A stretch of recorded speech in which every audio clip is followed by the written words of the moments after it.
So, jetzt wird's düster. Und zwar unterhalten wir uns jetzt über Dystopien und Utopien und so. Wir sind zwei Piranhas und wir unterhalten uns heute über Computerspiele und über Dunkles und nicht so, oder was, ne? Oder was Schönes. Oder was Schönes, genau. Das heißt also, wir schauen uns viele unterschiedliche fiktive Welten an, aber was fasziniert uns denn daran wirklich? Gibt es etwas, was wir am liebsten immer wieder erleben möchten? Darum geht's hier bei diesem Gedöns hier und deswegen haben wir weniger als 100 Leute gefragt. Heile Welt oder Dystopie? Was spielst du am liebsten? Und die haben Folgendes gesagt. Ich spiele beides gerne, aber Dystopien mag ich lieber. Ich mag es, wenn es so ein bisschen dreckig aussieht, schlimm wirkt. Also auch da nehme ich ein bisschen Abstand von meinem realen Leben. Da ist ja alles bunt und schmeckt nach Bonbons. Ja, anders als bei Filmen, wo ich die heile Welt eher bevorzuge, würde ich bei Spielen dann doch eher die dystopische Seite sehen, weil mir einfach dieses ganze Steampunk-Sachen, mir gefällt dieses trashige, apokalyptische oftmals schon sehr. Eigentlich spiele ich lieber dystopische Spiele, die aber trotzdem irgendwie, es hört sich so blöd an, heile Welt-Ansatz haben. Ne? Und selbst wenn es Bioshock, wenn es so Art Deco kaputt ist oder irgendwie finde ich dieses Setting, weiß nicht, spricht mich irgendwie total an bei Videospielen. Bestes Beispiel, ich liebe ja zum Beispiel Destiny oder so. Da ist halt trotzdem drin, dass die ja versuchen, die Menschheit und halt die letzte Stadt zu verteidigen und an dieses Licht glauben und das Ganze. Also du hast halt irgendwie eine Dystopie, in der aber noch eine kleines bisschen heile Welt irgendwie existiert und du versuchst das halt irgendwie aufrechtzuerhalten und das macht ja auch gerade irgendwie spannend. Das Düstere, das Kaputte, dieses Was wäre wenn Szenario ist meines Erachtens immer das Interessanteste. Ich finde heile Weltspiele auch gut. Aber komischerweise muss ich sagen, bin ich von denen mit einer Weile schneller gelangweilt. Ich spiele trotzdem ultra gerne Spyro oder so, aber ich meine, selbst darin zerbricht zum Beispiel mit der Zeit die Welt. Oder, was auch ganz cool ist, was auch einige Games haben, man startet in einer heilen Welt und dann passiert was und die Welt wird immer düsterer oder wird von irgendeiner anderen Macht oder von einer anderen Lebensform zerstört und man taucht dann immer weiter ein in dieses Zerstörte und man muss es entweder aufhalten oder rausfinden, warum, weshalb, wieso. Absolut heile Welt. Mit Fallout 4 kann man mich jagen. So, das ist nicht mein Ding. So, ich find's schön, wenn man Landschaften hat. Und das passt ja auch zu der anderen Frage eben mit der heilen Welt. Ich mag es, wenn man Landschaften hat, die man eigentlich auch gerne bereisen würde. Aber eigentlich geht es immer wieder auf den Punkt, dass ich immer gerne in dieses Genre dann reingehe, das Düstere, Zerstörte. Was spielst du denn am liebsten? Ja. Schwierig, ne? Also in Real Life habe ich natürlich am liebsten die heile Welt, deswegen spiele ich total gerne Dystopien. Ja? Mhm. Ich bin ein Apokalypse-Fan. Also in virtuell natürlich. Also Hauptsache alles im Eimer. Ja. Ja, nein. Warum? Ich finde, das hat so seinen eigenen Charme. Okay. Also ich finde zum Beispiel in Real Life solche Lost Places unwahrscheinlich faszinierend. Mhm. Aber ich möchte mich im wahren Leben ja nicht gerne in Gefahr bringen. Deswegen möchte ich nicht an Orte gehen, die gefährlich sind, wo mir Dachziegel auf den Kopf fallen oder wo es verboten ist, dass ich irgendwo da rumkraxel oder wo ich irgendwelche Löcher kriechen muss. Mhm. Aber wenn ich ein Computerspiel habe, das mir das erlaubt, in einer kaputten Ruine rumzulaufen, in verlassenen Gebäuden und irgendwelchen engen Tunneln und so, dann weckt das so dieses Gefühl von Spannung und das mag ich sehr gerne. Ja, das stimmt, ja. Also ich bin absolut ein Fan von Dystopie, ja. Mhm. Ja, mir geht's auch so, aber warum ist das so? Ja? Das ist eine interessante Frage. Fangen wir mal mit den schönen Welten an. Schöne Welten, wenn man schöne Welten hat irgendwie, dann ist das wie Urlaub. Zum Beispiel eine schöne Welt ist wie in VR irgendwie am Strand rumgeistern. VR-Chat nennt sich dieses Ding. Und das ist meistens heile Welt, da ist wenig Dystopie. Das ist eher, du verkleidest dich als hübscher Mensch, Tier, meistens Fuchs oder Wolf-ähnliche Dinger, ne? Und das ist heile Welt, oder? Ich komme mal mit einem psychologischen Ansatz. Oh je. Ich glaube, das ist sehr häufig eine Frage der Lebensphase und Bewältigung. Als ich zum Beispiel 15 war, da ging es mir nicht gut. Ja, wir hatten Probleme in der Familie, das lag daran, dass jemand schwer krank war und da haben sie mir gesagt, ach, du darfst dir jetzt ein Reiseziel aussuchen. Wir machen jetzt eine schöne Reise und machen mal was Schönes und du darfst dir aussuchen, wo es hingeht. Und zu dem Zeitpunkt habe ich, wer ahnt's, Monkey Island gespielt und deswegen habe ich gesagt, ich will in die Karibik. Und dann sind wir tatsächlich in die Karibik geflogen. Und das fand ich ziemlich cool, weil ich dann dieses warme Flair, Karibikinsel, bunte Bötchen und Gedöns irgendwie assoziiert habe mit meinem Real-Life-Urlaub am Strand. Und das war eine schöne Sache. Denn man sagt ja immer so gerne, wenn zum Beispiel Kriegszeiten waren, gab es anschließend immer mehr Heimatfilme. Und ich vermute, dass das bei den Spielen so ähnlich ist. Das heißt, wenn jemand eine schlechte Lebensumgebung hat, dann kann er entweder etwas Ähnliches spielen, um das zu bewältigen, oder vielleicht auch etwas ganz anderes, um sich davon abzulenken. Und beides ist sehr valide. Ich muss ehrlich darüber nachdenken, dass mir überhaupt Spiele einfallen, die vor allen Dingen schön sind, heile Welt sind. Also auf der einen Seite fallen mir da Kinderspiele ein, die sind häufig so, ne, sowas wie Ponyhof oder ja, ich baue mir meinen Bauernhof oder sowas wie, ich finde auch Pokémon, obwohl da hauen sie sich ja gegenseitig immer auf die Mappe, aber es ist halt, der hat noch ein nettes Flair. Ja, doch. Ja, doch, das ist heile Welt. Das ist ja eine Kinderwelt eigentlich. Ne? Da gibt's zwar den Professor, oder wie der heißt, ne, der dann rausfinden will, was mit den Pokémons ist und so, aber eigentlich ist das eine schöne Welt. Ja, dann kommt ab und zu Team Rocket und geht ja um Keks, aber die sind halt auch nicht so richtig schlimm und ne, das ist schon noch, würde ich sagen, ja. Kann man sich aber auch mit beschäftigen. Langweilig finde ich das nicht. Passiert halt nichts Grausames, ne? Genau. Auf die Fresse hauen geht da auch, sagst du, ne? Aber na gut, okay, dann kriegen die ein paar Sternchen oder ein paar Vögel, irgendwie ein paar Kanarienvögel, die dann zwitscher, weißt du, über die Rübe dann und das war's das so. Richtig draufgehen tun die ja nicht. Ne? Man kann ja auch beides mischen. Also bei Lego zum Beispiel, finde ich, da sind die Szenarien teilweise schon ziemlich grausam. Ne? Ich meine, wenn du Herr der Ringe nachspielen kannst oder Batman, finde ich noch schlimmer, dann ist das die Umgebung eigentlich ziemlich düster, Harry Potter auch. Die Gegner sind fies und so. Aber es ist halt so niedlich umgesetzt, weil wenn du da jemanden platt haust, dann fällt der in alle Einzelteile und das sind halt nur Klötzchen. Ne? Das ist Mitte so Klötze. Ja. So das Gegenteil, ne? Ja, gut. Gut, Gegenteil. Ist ein gutes Stichwort. Kaputte Welt erleben, ne? Ist unsere Welt nicht schon kaputt genug? Muss man unbedingt Dystopie haben, um sich irgendwie... Vielleicht kann man sich ja auch dann auf die guten Dinge besinnen. Ja? Ja, dass man weiß, okay, denen geht's viel schlechter als mir, deswegen fühle ich mich besser oder was? Oder? Vielleicht sogar das. Vielleicht, ne? Ja. Also, wie gesagt, so Fallout irgendwie. Das ist natürlich nach dem Dritten Weltkrieg. Ne? Da sind die Bomben gefallen.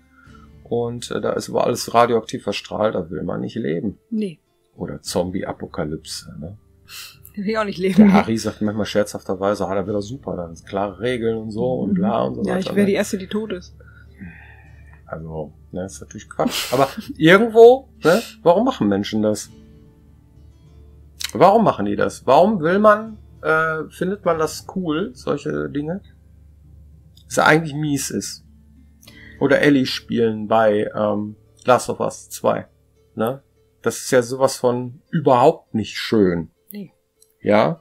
Also warum mögen Menschen sowas? Ja, ich glaube, das ist auch ein Stück weit Urlaub von sich selbst nehmen. Das ist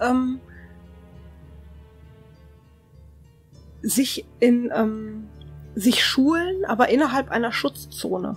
Das heißt, mir passiert ja nichts, denn ich bin in meinem Sessel und ich bin zu Hause und ich bin sicher. Und deswegen kann ich mich auch hineinwagen in etwas Grausames. weil mir in Wirklichkeit nichts passieren kann.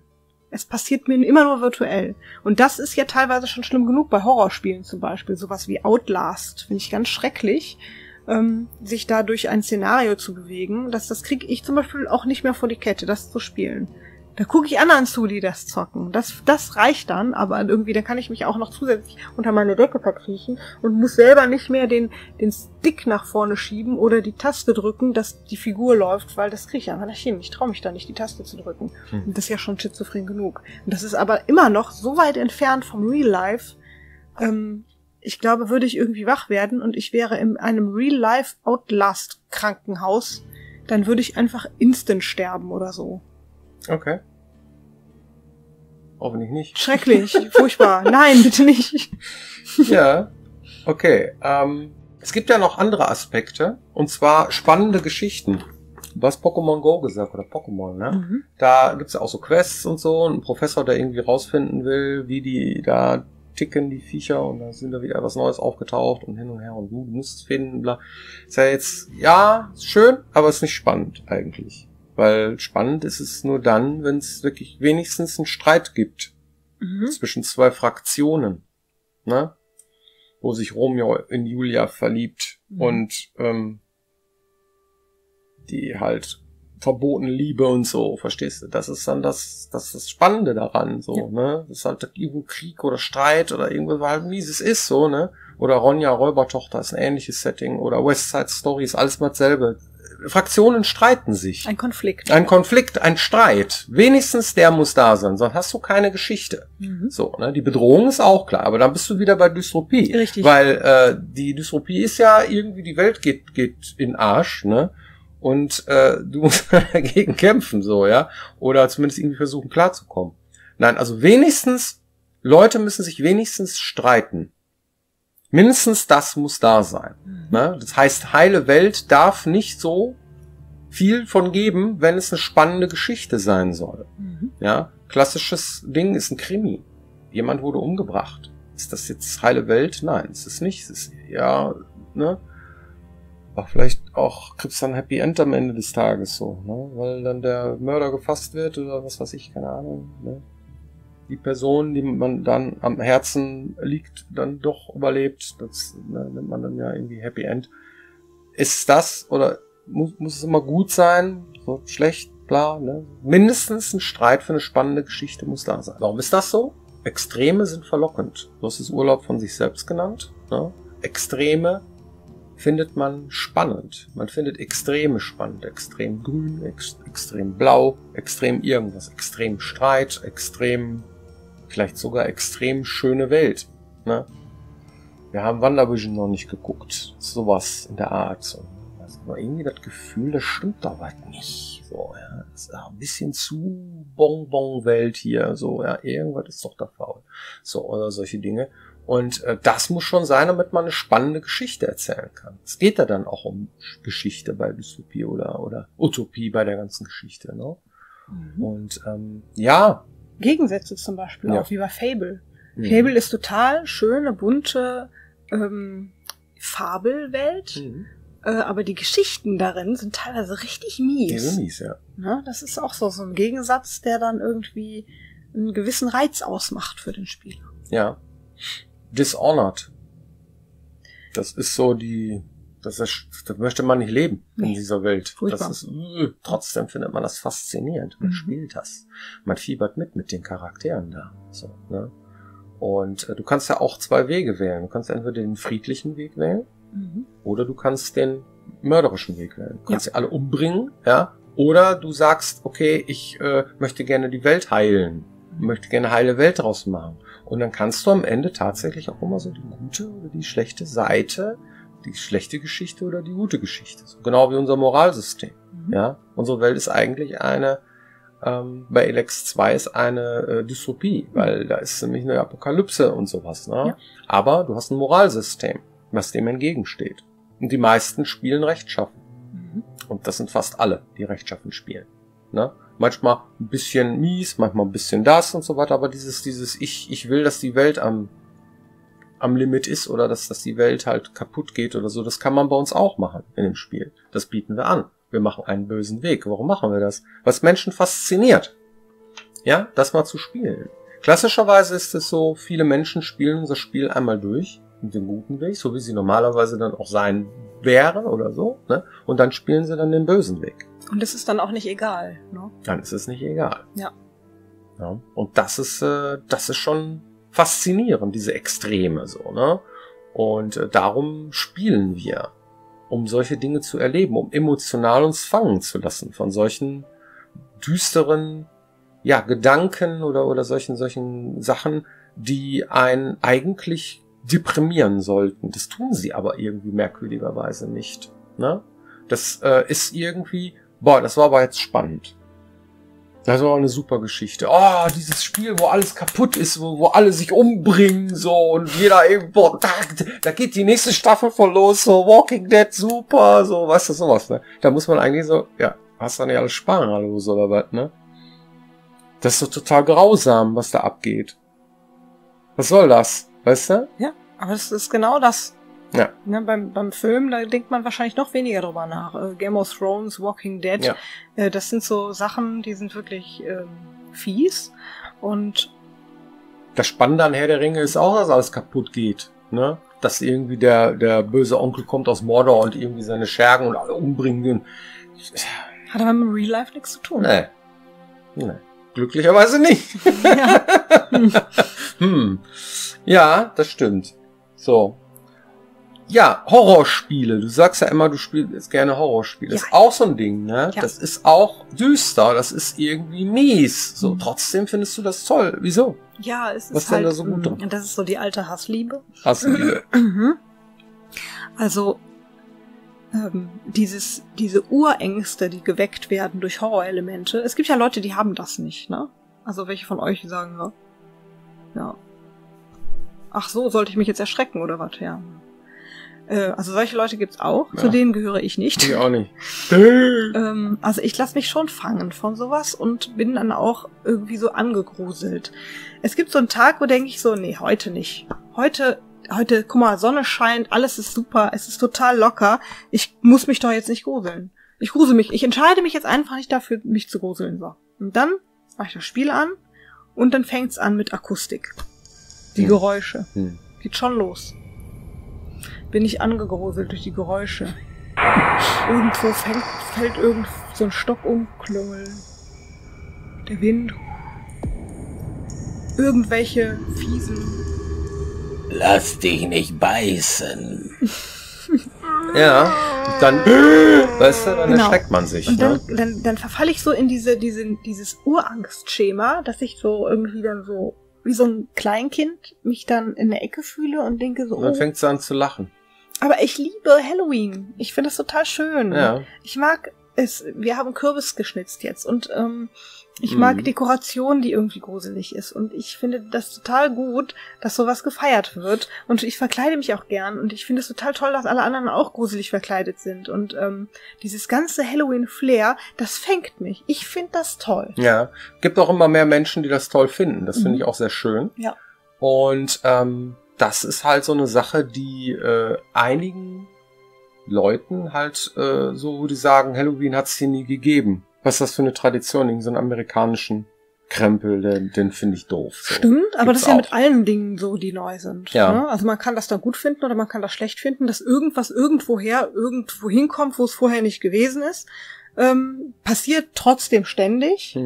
Aber explizit das Halloween-Fest, finde ich, ist nochmal eine schöne Ergänzung. Ich finde auch nicht, dass es deshalb den Martinszug ersetzt, sondern ich finde einfach, ich mache das dann beides zu Halloween, stopfen wir die Kinder in die Kostüme, laufen mit denen mit Läckchen durch die Gegend, klopfen an Türen und Süßes oder Saures. Süßes oder Saures. Ein paar Tage später laufen wir mit der Laterne. Ja. Finde ich super. Ja, Ich finde das super. das Das, ist gut. bereichert total den Herbst um ein Event, das den Herbst schöner macht irgendwie, auch wenn es regnet. Ich finde das total gut. Und das hat auch unbedingt etwas mit diesem Gruselfaktor und dieser Hassliebe zu Grusel zu tun.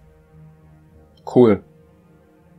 Ja, dann genug gegruselt und dunkel und mies. Hast du eine Community-Frage?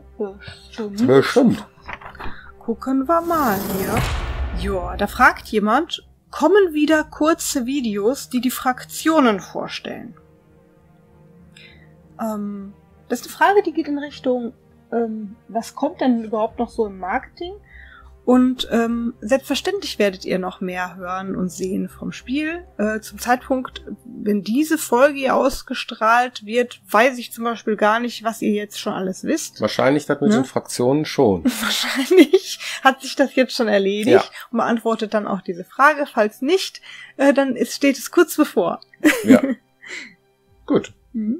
Dann vielen Dank für eure Aufmerksamkeit und wir sehen uns hoffentlich nächste Woche wieder hier, wenn es heißt Piranha Becken TV. So ist es. Macht's gut. Tschö.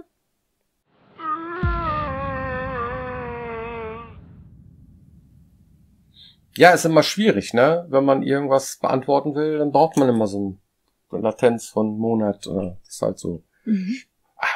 Man hat schon. Na klar.